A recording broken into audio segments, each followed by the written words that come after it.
everyone, it's Ryan Fowler here with my good friends Jordan Kurtz and Tim Costello. We are all hypnotists talking about deep subconscious topics that impact us and the world around us.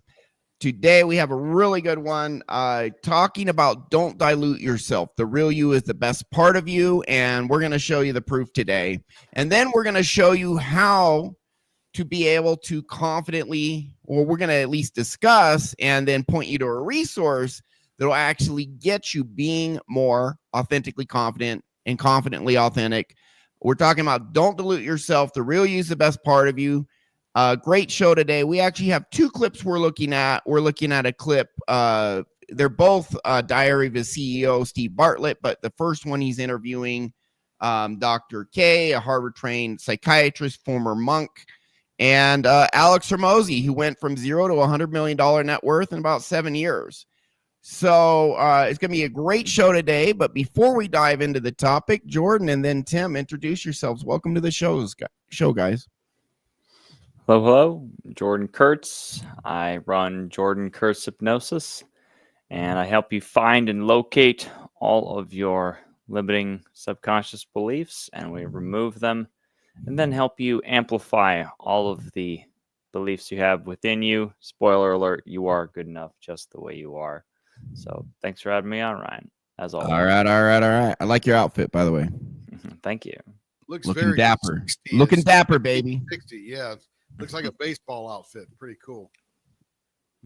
So my name's Tim Costello with Tim Costello Hypnosis, and what Ryan said is all I want to say. That's it. If that's all I want to say, that's all I want to say. So let's get rolling with it because this is a great topic today. All right. And Denise, welcome to the show. And P-Dubs, welcome to the show. This will be a good one today. There's going to be tiny bit of redundancy. We actually watched some of this in episode 72, but this is 90% new too. And so let me cue up this first clip. So Dr. K, his YouTube channel is HealthyGamerGG. I'm not sure if he was a Shaolin monk or Tibetan monk, but it was something, I think it was I think it was Tibetan actually. 7 years he did that. He got out, got trained as a psychiatrist at Harvard, has his YouTube channel, 2-3 million subs right now. And he has a lot of just really great insights, great topics. All of these guys, the reason we have a show and then we analyze these clips and add on to it is they know the what and why, we know the how. You know, they talk about how you should, what you should be like and why. They talk about all the, authenticity. People say be confident, and then they tell you why. And that's great to know why you should be confident. We're the how. We actually get you there. So diving into this first clip, if I can actually cue it up correctly, and we'll go ahead and get started. And Steve Bartlett, by the way, he's worth about $100 million by age 29. So all of these guys, super high performers with a lot of good insights here. And we'll go ahead and get started. And you can get somewhere, but think about where you were emotionally and where they were emotionally. You were like, oh, please, please, please, right? And that's not where they are emotionally. So it's doomed to failure. You want to go full screen, Ryan? I'm just using that because it's like a prime example of it. And then what happens is you're confident. So you're like meeting them where they're at. You're a little bit confident. Hopefully they're a little bit confident. You form a connection. And just doing a little bit of math, it sounds like you've been dating your current girlfriend for a couple of years now. It sounds like it didn't take long from you being confident to like find someone that you've been with. Exactly. Right. I've been with her for almost 6 years. Yeah. Yeah. It's like so easy. Yeah. Once you do it right, you kind of get locked down real quick. Right. And same. So he's talking about relationships here. I just want to point out, they're talking about your inner world. You change the inner world and then he got the girl. Huge. Thing happened with me. So what happened with Dr. K too? A couple of things. So first is like, this just goes back to, once again, we can take your test case with the neuroscience of how to fall in love and it maps on. And like, that's the beauty of science, is that it's true. Now, I even forget. So you were talking about security and insecurity. So now you said something beautiful, which is like 1,000 different microcosmic things in here, right? Like microscopic little tiny little things that you do within you. I say that because when I read the book on how to pick up women, it would give you these little games, these little tricks you could do. And even if I did those, even if I acted, there was still something going on which meant these women didn't want to be with me. Like in a relationship, I could pull, quote unquote, pull them. I could get them on, short term, but I couldn't get them to be with me. Yeah, right. So, and I think that's because human beings are incredibly empathic. So what you feel on the inside is what other people resonate with. So even if we look at this podcast, why is this podcast so successful, Stephen? It's because you are authentic. It's because you're genuinely interested. In the moment that you become genuinely interested, everyone in the audience is going to become genuinely interested. So this is really important here. I have some comments. You guys have anything you want to weigh in on first about our empathic neural pathways? We're interested, others are interested. And how is it some can fake it? Because some people fake confidence, right? He was just talking about faking it, but what's the downside? Or do you just want me to say what I want to say? Well, I keep trying to jump in, but I don't, Ryan, I'll disagree with you a little bit. I don't think they fake it as good as they think they fake it. I agree to a point. Some can act, right? And there are actors in the world that give very convincing performances, but the act doesn't last long, or a chink in their armor is quickly discovered. And like Dr. K said, how you really feel on the inside is how other people really feel you. Even though, and this is and again, let's talk about the people who are feeling. It's going to be somebody who has a solid inner game that will detect that. Somebody who doesn't have a solid inner game may fall prey to the gaslighting and the performance that's going on to lure them into some kind of comfort zone, right? And then that person seizes upon whatever they're trying to seize upon. And those people see the warning signs too. Yes. But the actor, the faker, is giving them some things they want that makes them ignore the warning signs. Correct. Now, if you have a solid inner game, then you will quickly recognize those around you who you do not wish to include in your circle. Yeah. And I think it's more like the used car salesperson.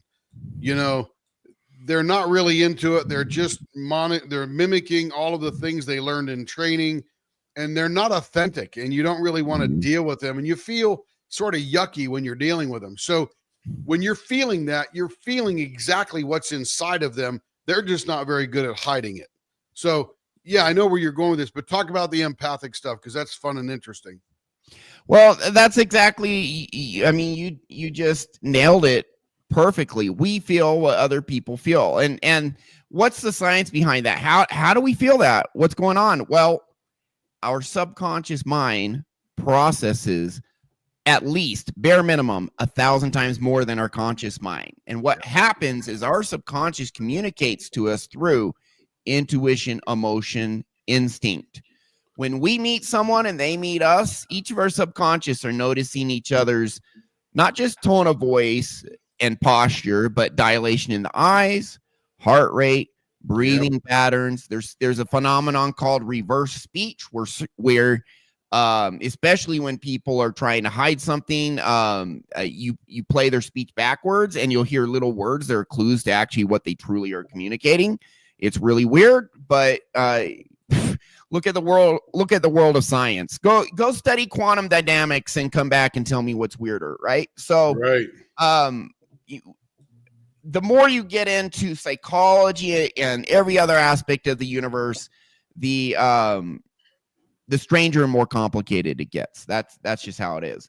So our subconscious picks up micro expressions, these little fraction of a second expressions people have that they can't get rid of. We like micro expressions show what you really feel and think and believe. And you can go, here on YouTube, You can even see actors. You can see people analyzing micro expressions that actors have in interviews and whatnot, and not even actors can hide it. Right. So our conscious mind might not notice this half a second micro expression on someone's face, but our subconscious notices it along with everything else and then gives us a vibe about that other person. Absolutely. And that's why people are incredibly empathic, is because you can lie and distract and fool people, but you never really fool someone's subconscious. But what people do, for example, let's talk about love bombing. If there's someone who's like a narcissist, psychopath, sociopath, BPD, borderline personality disorder, histrionic, etc., in order to hook someone into a relationship, first off, they find someone who's insecure, who needs love validation because they don't feel good about themselves, toxic shame first.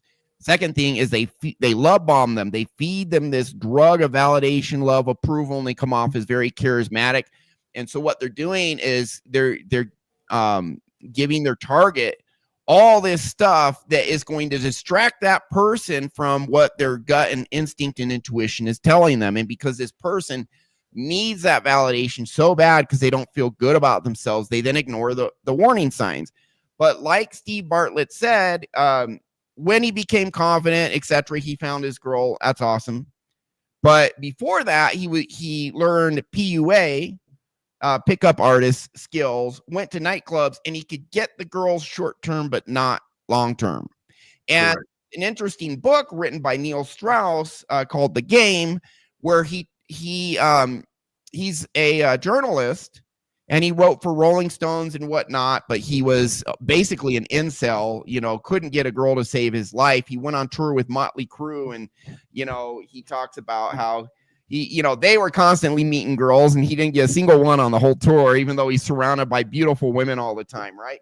And so he infiltrates this PUA world, and he just talks about how psychologically messed up those guys are, and that they could get tons of girls short term, but could not get any sort of sustainable, healthy relationships. So for most people, unless you have an internal, well, I won't say for most people, but people who don't have internal insecurities that narcissists, etc., prey off of, everyone else sooner or later is going to figure that other person out. And people who are incredibly attuned to the inner world and aren't insecure, the tools of the narcissist, the BPD, etc., just don't work on them, and they will usually sniff out, not always, but usually sniff out narcissists, sooner rather than later. Well, here's another key item. So you mentioned, and all those things mentioned that Ryan mentioned, narcissistic personality disorder, borderline personality disorder, psychopaths, sociopaths, etc. How do they find their victims? Well, they do it in the exact same manner that we're talking about they're picking up the inauthenticity of somebody, right? They're going to walk around and they're going to look at people, and their subconscious will start picking up all those things Ryan's are mentioning: dilation of eyes and eye movements and where the eyes are looking, and micro expressions in their grin and their cheeks and all that kind of stuff. And all of that is a dead giveaway. And then the narcissist or that sociopath, psychopath knows that there is a victim that they can now figure out quickly how to love bomb them and get them insecure and get them into their trap. And these people are heavily codependent, the target. Yes. Now, and they pick up on it just the same way that someone with a solid inner game picks up on the narcissist and pushes them outside their frame. They won't let them in. It's really interesting. Also, the narcissist, when they meet someone with a solid inner game, actually move on. They don't stay there. That's true. Because they're not picking up they both move on. That's right. They're not picking up all the vibes from somebody who they could victimize. It's what's called a energetic match. The codependent, and I remember watching this video where codependents were having a discussion, and this one lady said, "It's so odd. I can go into a room filled with people and automatically be magnetically attracted to the most toxic man in the room." Yep. And I know a lot of codependent people are like that. They just gravitate towards someone toxic, and there's a big psychological reason for that, because they want to feel needed, want to feel they can fix the person, and codependents don't feel good at all about who they are. They feel very bad. They have a lot of toxic shame, and they're geared to go externally to find validation. So they're actually kind of magnetically attracted to people who are going to give them that drug of validation right up front, which is a love bombing we talked about. And then it ends up in a big disaster because it's a massively toxic relationship. But it's our empathic neural pathways, our subconscious mind that detects all this stuff. And then we just magnetically, or we just end up in, Automatically. relationships if we have Ryan, that trauma. Who was the actress that we had the show on that always wondered why she attracted the bad boys? What was her name? She's the one that did 10 years of therapy. She was Dancing with the Stars. Cheryl Burke. Burke. And she could never Talks figure about out. that. Yeah, she couldn't figure out why she ended up with the bad boys. And if you go back into the history of her life, she was misaligned as a youth and didn't really ever develop a solid inner game of loving herself, and now goes towards that thing that is familiar and comfortable to be around. It's not pleasurable, but it is comfortable and less painful than not, because of the familiarity of the situation of the abuser. Yep. Anyway. Yeah. And I think it's important also to define what authenticity means, because I think Alex is absolutely going to do that, but go ahead. Like, guys that are struggling dating, I think they're probably tired of hearing the advice, oh, just be yourself. Like, correct. It's extremely... It's helpful, and it's the most helpful and unhelpful advice at the same time. I agree. What does that mean? Well, the way we mean it, I think, is, do you believe you're good enough unconditionally? Are you able to give yourself unconditional love and support and compassion, and you don't require external validation from other people to feel good about yourself? And so we brought up the PUA stuff before, is I think why some of their skills work is because they're kind of faking authenticity. It doesn't work long term because they don't really believe that they're enough to attract those women. But what happens when a guy who actually loves himself, who doesn't require external validation, what happens when he learns those same skills? He's super successful with women, I think, long term. It's just like learning sales. If you're trying to, if you're a salesperson and you're trying to pitch a product that you don't really believe in, you're going to be way less successful than trying to pitch a product that you actually believe in. And there are things like tone and body language and phrasing, and like there is a sales element to this that we can't ignore. But if you don't really believe in what you're selling, how are you supposed to sell it at all? On the money. And same thing if you don't believe in yourself. We are beginning to go into training salespeople at a core level, because Jordan, you did sessions for a guy 10x his sales. I've done sessions for half a dozen salespeople, and I think the bare minimum is double their sales. Like, it's kind of shocking. Some tripled. I do sales for my old consulting job. I closed every deal. I closed some deals with a $200,000 budget. And I fixed my inner world, and then my income within 3 years, 2.5x higher. What happened? Well, it just, people have empathic neural pathways. People get a vibe about you. And if you, and let me tell you what's wrong with the just be yourself. Your average person who doesn't feel good about themselves, which is to some extent most people, like 90%. And you can just Google what percent of people are codependent. Just ask Google, it'll say 90% or at least mildly codependent. Meaning, and codependence is you don't feel good enough just for who you are. And so you look for outside, so you are dependent on outside sources of validation for that. And these people end up getting in a bond with people that are looking to exploit that, and it's a mess. Yep. So, but it's a matter of degree. So 90% at least mildly codependent, 50% moderate to severe. That's massive. Anyways, and I just lost my train of thought. I hate it when I do that. Talking about be yourself. I can finish it up for you. I know you're going. Yeah, go ahead and finish it up. So, Tim. What Ryan started off with was the moniker of everybody telling you, how do you meet women? How do you meet men? Just be yourself. Most people don't know who they really are.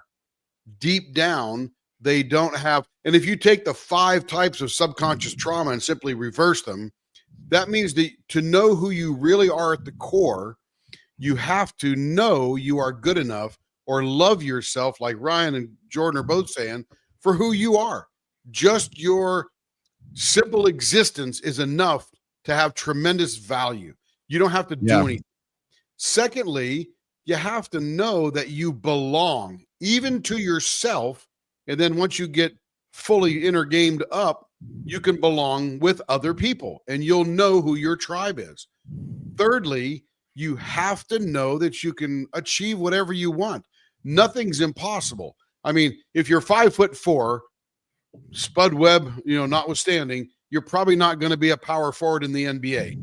But you could do pretty much anything else intellectually, artistically, all that kind of stuff. There is that one guy. There was this 5'3" NBA player, though. I forgot his name. Spud Webb. Yeah.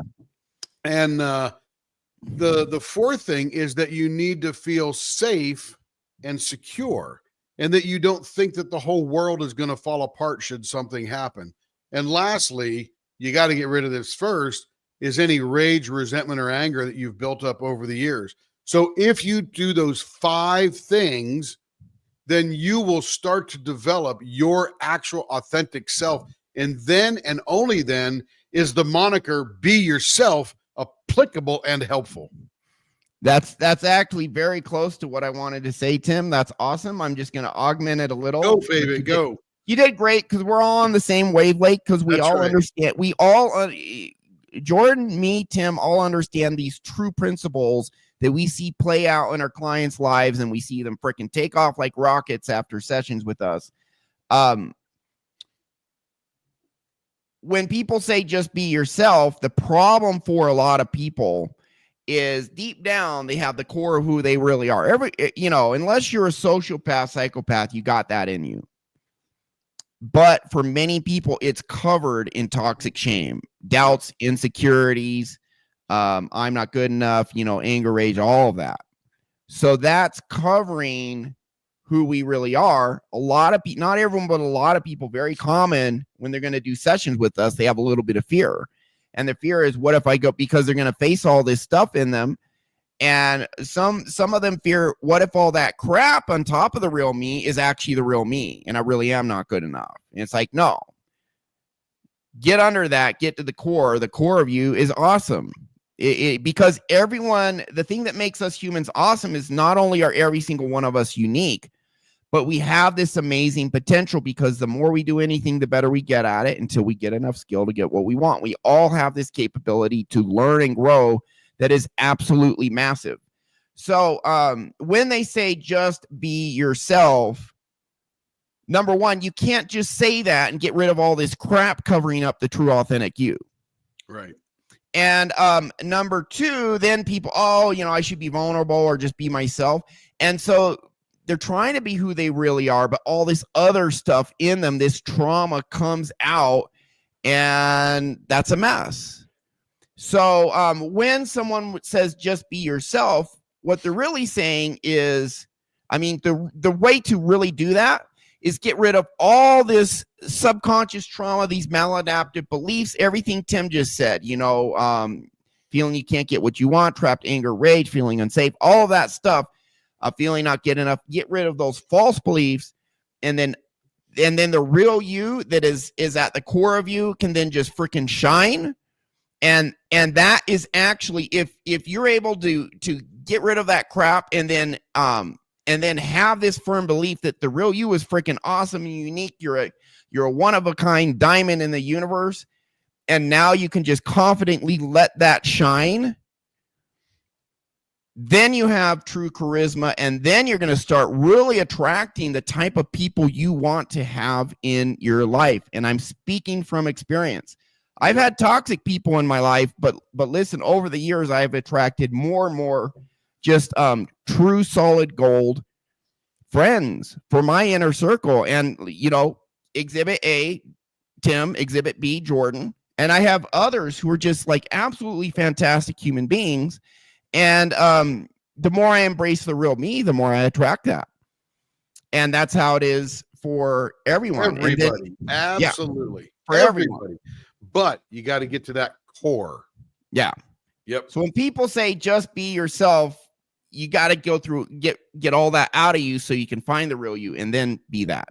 Yep. Right? And, you know, Rebecca, she said hello. So Crafting and Crime Daily said hello. Hello, Rebecca. Good to see you again today. And she said, and you don't need a man when we were talking about attracting kind of thing. Yeah. You're right. Nobody needs anyone else. I agree. But as Ryan mentioned, as you build that solid inner game and that childhood trauma is stripped away and cleared out and reprogrammed to know your true self, we don't know what you will want, but it will be whatever you attract into that inner frame, right? You're going to let people in who you want to let in. Very good. You don't need anybody, but you first need yourself, and then you can add people as you want. Yeah, and Crafting and Crime, I want to comment on your comment. That is a true statement from the standpoint of, you know, I hear people say, oh, my better half. Like guys will say, oh, you know, their wife or girlfriend is their better half or whatever. And the truth is, if you feel deficient, therefore you only feel like half a person, and you think two halves come together and make a whole in relationship. No, it doesn't. It's actually it's multiplication. It's not addition in relationships. So you have two complete people. Well, 1 times 1 equals 1. You kind of merge together into a team, which it's actually healthy relationships are symbiotic relationships. But if you're a half and you meet another half, now you're a quarter. That's right. Half times a half equals a quarter. Yep. You're worse off overall. And a lot of people get in relationships like that, thinking this person is going to fulfill a deficiency in me. And men and women do it all the freaking time. So women don't need men. Men don't need women. And unless you want, you got to make babies so society doesn't collapse, right? But yeah, we are at a day and age in our society where we don't need each other. But if you become a whole person and you meet another whole person, you can then have a symbiotic relationship where you are a net benefit to each other. But you need that other person to be complete, self-sufficient, whole, awesome on your own. Absolutely not. You do not. Yep, and that goes 100%. For both sexes, not just men for women, women for men. But hey, if you're a great person and you meet another great person, isn't your life better? Absolutely. So, and that's why you can kind of diagnose people's mental state kind of based on the language they use. So when they say things like, oh, they're my better half, they're the best part of me, things like that. It's like, well, what does that make you to them then? Yeah. Like, that's not, it's like, that means that to them, you are their worst half. It's like, you're like putting yourself down. Well, yeah. It's so generally that term, when we say the better half in a marriage relationship, it doesn't mean they're better than you. It's just a nice, cordial way of introducing the other half of your marriage. That's all. There may be some psychological underpinnings to some of it, but generally not all of it. Yeah, some people just say it to be cute or whatever. Correct. But I still, if you think about it, why is it men always saying it about their wives? Why is it not reciprocated? I've never ever heard a woman say her man's her better half. Why not? I think there's something more there. Psychologically. Yeah. I think it's subtle. I think, well, it's two things. One, it could just be the guy has heard other men in his life say it, and he's trying to be just socially repeating it. But I also think it's not just because that's why he's saying it doesn't necessarily. I think the language we use matters. It reinforces what we believe, and so saying. I think things I've like that introduced. is- I think I've introduced my wife probably 5 times in 42 years as my better half. Yeah. I don't even know why I did it. I think it's just socially the thing you Kind say. of a thing people say. Yeah. In some settings kind of thing. Because Ryan knows me. I don't think I'm half a person for sure. No, you know you the man. Yep. And now she's a beast, right? So it's 1 + 1 all the way. Makes 45 or something. ×1. But Yep. yeah. Okay, we got off track. Let's get All back right, to all right. authenticity because that's what's awesome. All right. All Hey, right. you know, all right. Crafty and Crime Daily just made another comment, Ryan, and this is what you will find as well. What's up? At my age, that great person is often already taken. That may be correct. Yeah. That's She's okay. talking Because about that person.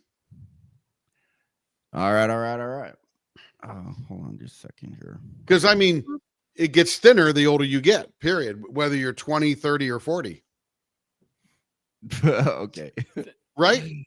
The Sure. pool What- gets what- thinner the Yeah, older you the get. pool does. Yeah, absolutely. It's true. But that's okay because, you know, like you said, you don't need that. It's just not, it is definitely a nice to have though. Correct. All right. So, but you're complete by yourself. This is what's really crazy that a lot of people don't understand. Everyone is trying to manipulate other human beings into doing what you want. I want this person to fall in love with me. If you want to be a leader, if you want other people to be with you, the most important thing is authenticity.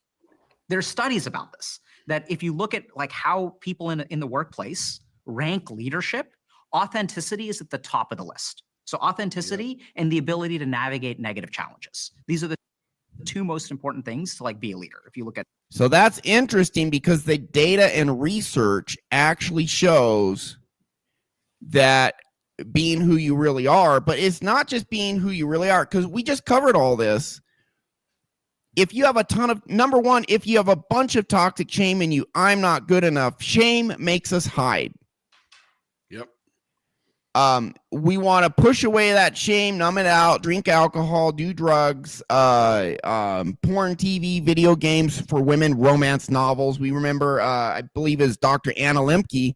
She got addicted to romance novels. You know, 50 Shades of Grey. Look at that. What's it sold? 60 million copies, some ridiculous amount like that. So, you know, about a guy who beats a girl in a dungeon, right?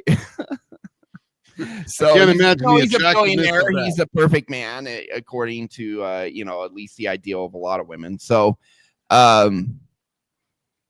yeah. So you got to get rid of the crap so that you can be the authentic real you, because shame makes people hide who they are because they feel who they are isn't good enough. So now I got to wear a mask. Now I have to be someone I'm not in order to be successful. If society saw the real me, they'd be shocked at what a dirty, filthy, whatever, you know, inadequate, what, you know, it's what we fix in people all day, every day. You get rid of that so that you can be authentic, and then people naturally look to you as someone they can trust and follow. And it's what people are instinctively wired to look for in leaders. Authentically confident and confidently authentic. They're looking That's for just that up leader for it. of the tribe. What's that? They're looking for that leader of the tribe. Yeah. Why do you guys think authenticity is the #1 trait people look for in leaders? Why do you think that is? Why do Probably- I think it is? Yeah. Go ahead, Probably Jordan. trust. Probably trust. You know, if you're going to get behind somebody, you want to know that your efforts in service of this person's goal are going to be worth it.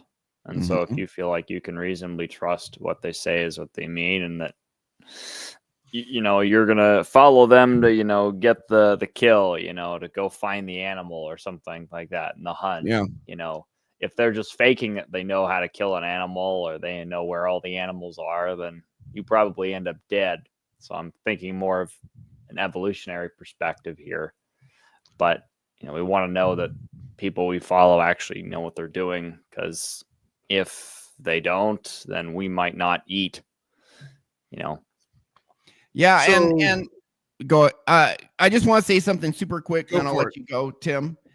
So the thing about authenticity is if you feel you're not good enough, it's extremely difficult to then be authentic. Because again, shame makes us want to hide. If we're ashamed of the real us, we hide the real us. So people who are authentic are also confident and feel good about the real them, and that's why they just show it to the world. That's why they're just themselves. Confidence is the other half. True confidence, not faked confident, but feeling confident is the other half of authenticity. So I say authentically confident and confidently authentic. So number one, I'm the real me. I'm not hiding anything. I'm not faking anything. So it engenders trust.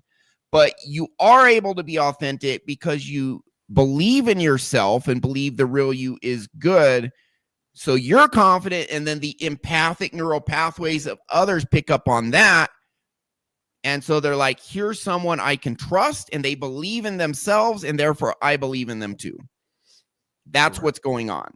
That's the neuroscience, the psychology, etc. Go ahead, Tim.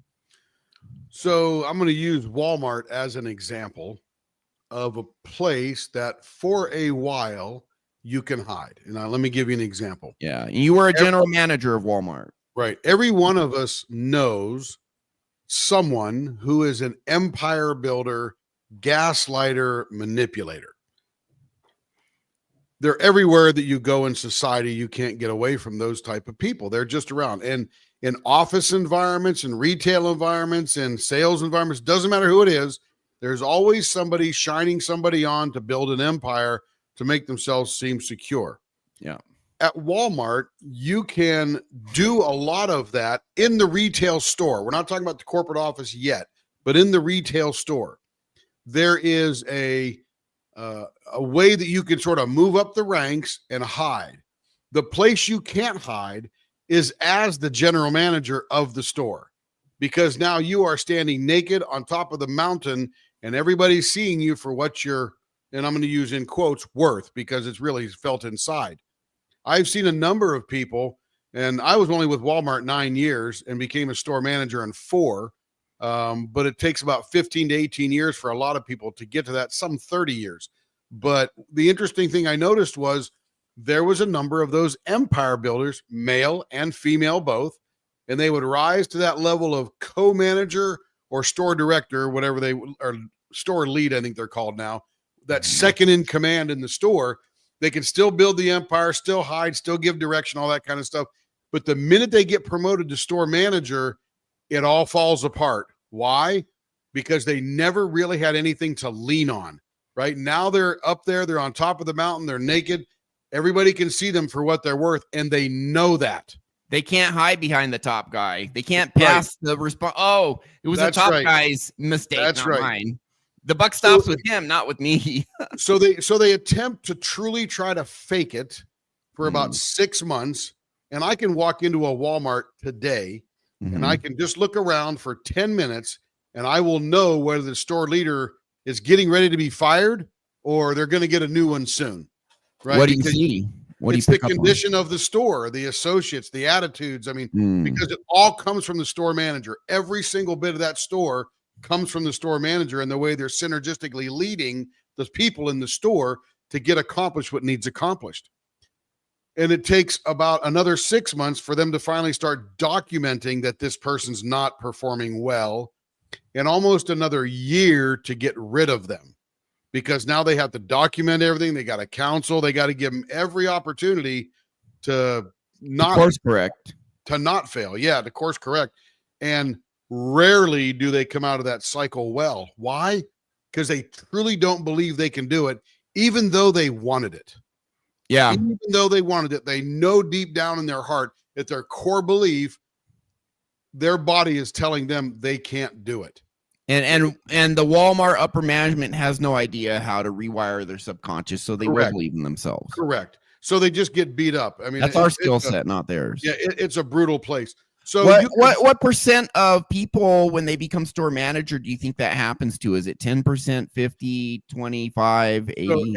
So they have a store manager meeting every year, and they're twice a year, and there are 5,000 store managers in this meeting. giant Coliseum kind of thing, the Wow. Denver Conference Center, Convention Center, that kind of thing. And they will tell everybody to raise their hand if this is your very first annual meeting or semi-annual meeting. And it's usually about 20% of the crowd. Dang. Now, some of those were promotions, right? They moved on to a different promotion kind of thing. But of that 20%, I would say 80% are brand new store managers because someone didn't perform before and they got their shot. And it's just if it's like a 2-year cycle, hire to fire for guys who can't cut it, that would probably put the number at about 35% when they become store manager, can't cut it. Right. So it's astonishing the amount of money that is lost. Right. So now in the corporate office, we're going to be training those guys someday, Tim. Correct. Absolutely. In the corporate office, you can actually hide for a long time until you become a business unit leader. And again, a business unit leader in the home office is just like being a store manager. You're responsible. You're in charge. It all falls on your shoulders. Can't go anywhere else. So that authenticity, that's what it means to be totally authentic. And even though I'm a pretty authentic person, it took me a year to get my store straightened around from the person I took it over previously. Wow. Because you got to get rid of the bad people. You got to get the good people in. You got to get them in the right chair. You got to get them trained. You got to set the expectations. It takes a long time. Now, the next few years was just kissing babies and shaking hands because I did all the hard work up front. Yeah. but it takes a lot, even if you're on your game. Yeah. Now, Tim, your story is really interesting because you were, you managed a Walmart store, but you were in Bentonville, Arkansas, where the world headquarters of Walmart was. Yeah. And I remember you telling me that Walmart executives, tons and tons of imposter syndrome. Like there's all a lot of them, not the heavy duty executives, but right below them. Yeah. The senior vice presidents, EVPs are like a store manager, right? But a senior VP or a VP, there's a bit of imposter syndrome as number one, they can't believe they got there. Yeah. Right. But somehow they got there and now they're responsible and you can watch them be weeded out. It is amazing. Yeah. I remember I had this friend 20 years ago, lost contact with him. And he was an amazing salesperson, but went up and was doing great until he got made national director of sales and sales. Until he got in that number one spot. Yep. And then like within 2 weeks, it imploded. Yeah. He couldn't take the pressure because now you're in a situation where, man, if you're not secure, if you're not confident, you're insecurities because there is no one you can hide behind. That's it. You're it. Yeah, you're at the top, which means you have all the responsibility and the buck stops with you. And people cannot take it if they don't truly believe in their ability and value and that they are good enough just as they are. So very interesting. We're talking about people who are in seemingly responsible positions, but this goes for everybody. Authenticity is everything.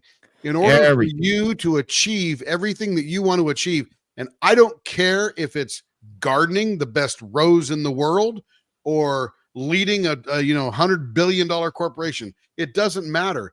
The money you get from either one doesn't matter to the success that you get from either one because that's what your authentic self really wanted. Yeah, and you cannot have true emotional connection with another human if you're not the real you and they're not the real them. 100%. You can dopamine rush.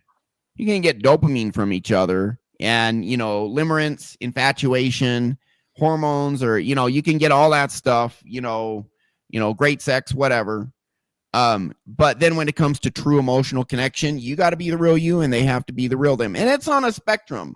A lot of people can be authentic part of the time in certain situations. But a leader, it's extremely important, as Dr. K, that Harvard-trained psychiatrist, was saying, with Steve Bartlett. And it's important, but it's also as a leader, when all that pressure's on you, unless your core is really solid, it's going to be really hard to be authentic. So just like you said, Tim, and then that causes problems. I encourage, I'll put the links to both these videos. I forgot to put them in the description. I'll put that in just a little later. That entire interview we just comment on is solid gold. And Steve Bartlett, who again, worth $100 million by age 29, he actually talked about how the leaders he hired or that he interfaced with, the ones that were struggling also had that imposter syndrome, and that it screwed them up in these top executive positions.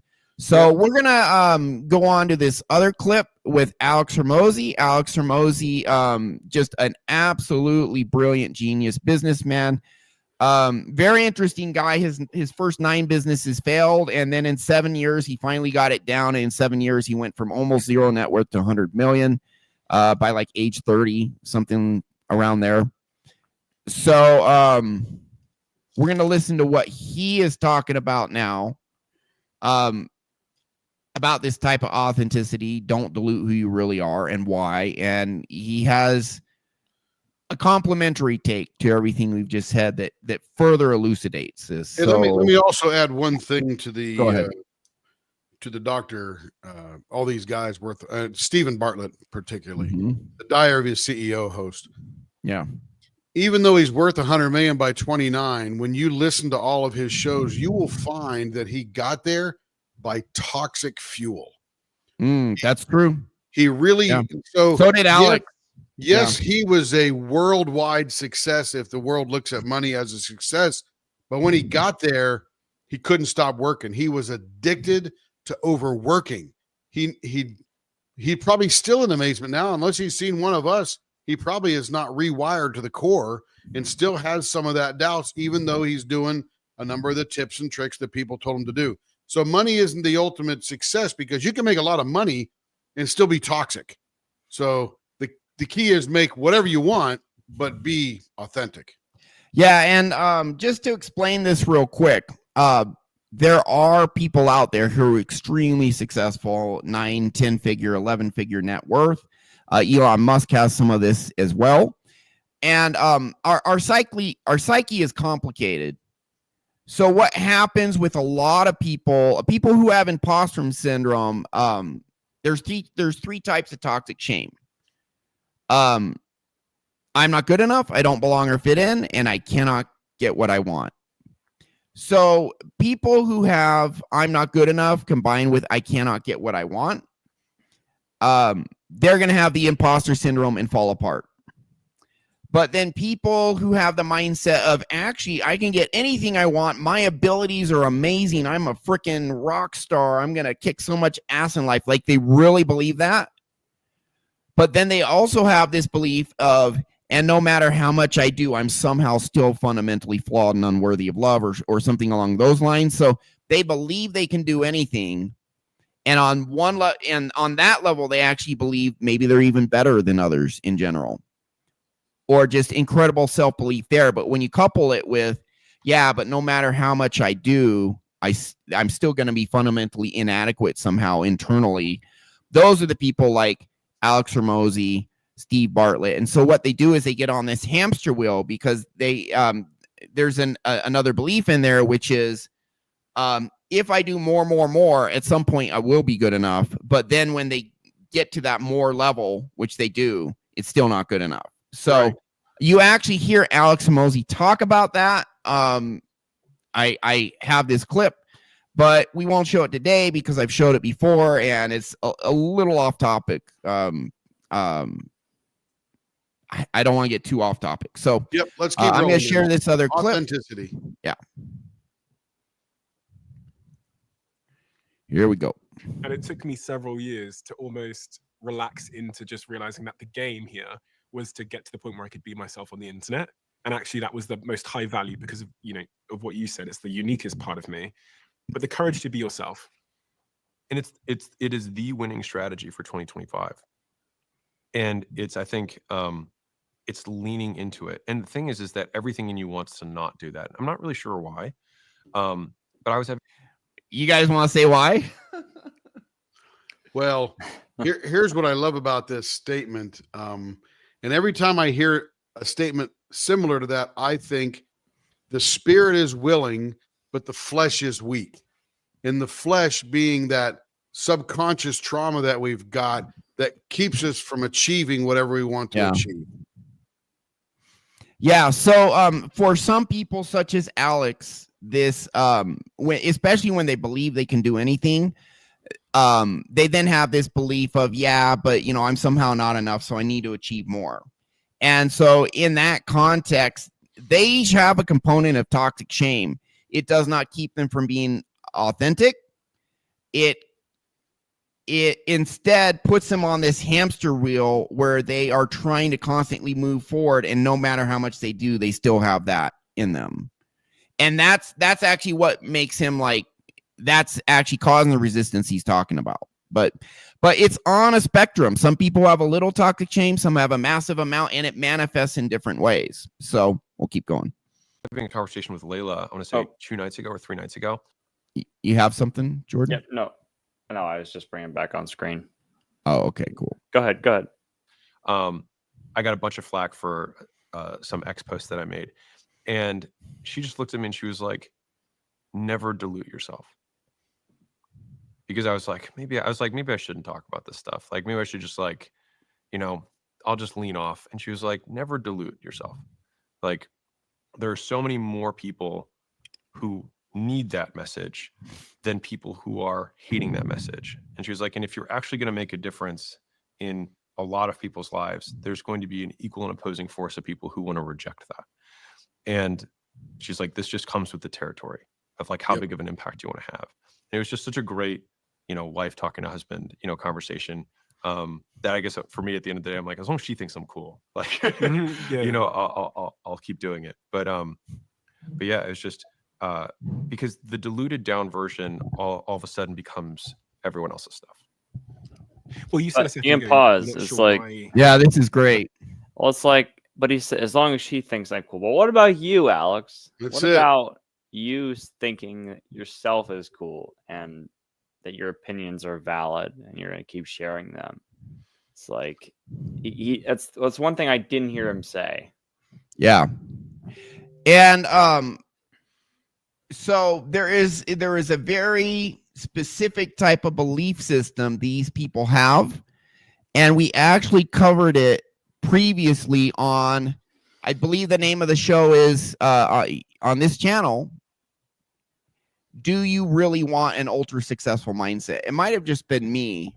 It was one of the earliest videos I did, almost 2 years ago. Do you really want an ultra successful mindset? Because these guys have their toxic shame that fuels them forward. Again, most people holds us back, messes it up. It fuels them forward, but they're kind of tortured souls. Yes. But they also believe that they can do anything, accomplish anything.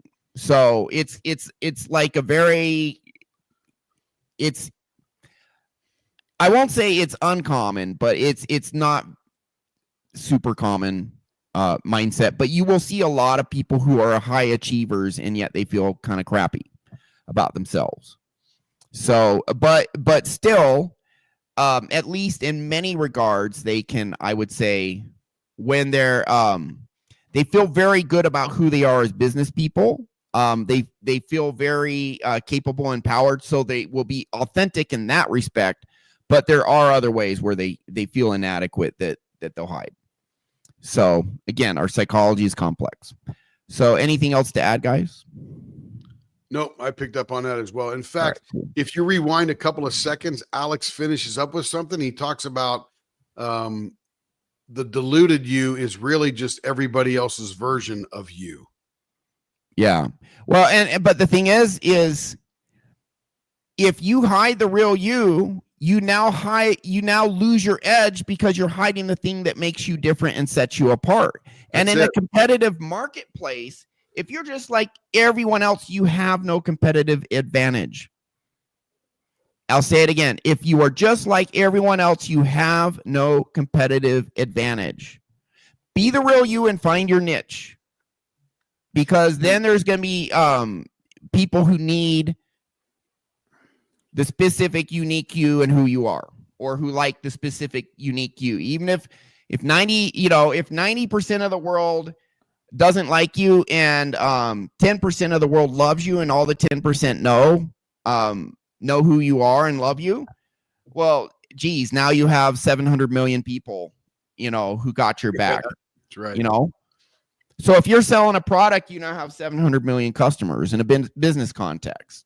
If you're on Instagram and you have 700 million followers and the rest don't like you at all, how big is that? So it's not necessarily a bad thing to be the real you, even if that turns some people off. You're gonna find your tribe. And if I can relate, You don't need to please everyone. Go ahead. Yeah. I was going to relate this back to a larger political point. If you think about the current administration, it's in the White House, they're committed to transparency and uncovering all this crap and garbage that's been in there. So I feel like he said we're in an era. He's like, the recipe for success is authenticity in 2025. And it's I feel like the culture itself is shifting that way. That, Go ahead. I'm sorry. I was just because he wants to release the UFO files, the Epstein files, the JFK. He wants all this open disclosure and transparency. And I feel like we are now shifting as the entire country shifted more towards Trump, more red, more conservative, and authenticity, and not we were gaslit for 4 years constantly. I mean, you could argue probably farther back. I just feel like the entire culture, the business is noticing it, entertainment's noticing it. This tilt towards authenticity, I think, is across all aspects of life right now, and it's really nice to see. Yeah. Now, I actually think Trump is, well, like everyone else, welcome to the human race. Trump is a flawed guy. He makes mistakes. He does stuff wrong. Sometimes he says absolutely stupid stuff. He also says some brilliant stuff too. But and all in all, I'm glad he got elected as opposed to the alternative. Absolutely. But I will say the last presidential election, you had one of the most inauthentic people running against someone who's completely authentic, and she got her ass kicked because she was inauthentic. All this 100%. Word salad crap she says is so bland, so generic, so saying something without saying anything of substance at all. She was a 100,000% inauthentic human being, and the authentic guy kicked her ass as he should have. And that's the price you pay ultimately. Now, in that we're talking about authenticity, could you imagine? Because that lady has got diluted as hell. Yeah, but I mean, that lady has a serious brain. She's not stupid. She can learn things. She can manipulate things. She can do things. Man, if she found her authentic self, she may be unstoppable. But that's not who we saw. Nope. Yeah, anyway, so make a case in point, Ryan. I predict that the diamond painting community, which is where Carrie's business is 99% based,